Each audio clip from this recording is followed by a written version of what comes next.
بسم اللہ الرحمن الرحیم نحمدہ ونصلی علی رسولہ الکریم اما بعد۔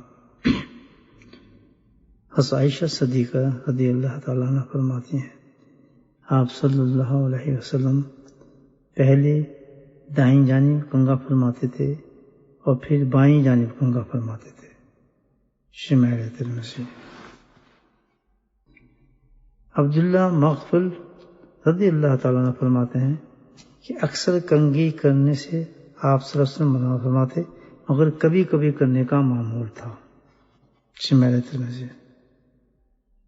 قتادہ کہتے ہیں کہ میں نے حضرت انس رضی اللہ سے پوچھا کہ آپ صلی اللہ علیہ وسلم خضاب کیا کرتے تھے، تو انہوں نے فرمایا کہ آپ صلی اللہ علیہ وسلم کے بالوں کی سفیدی اس مقدار کو نہیں پہنچی تھی کہ خضاب کیا جائے۔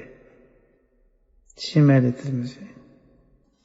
اللہ تعالیٰ نبی کریم صلی اللہ علیہ وسلم کی تمام سنتوں پر ہمیں کرنے کی توفیق نصیب فرمائے۔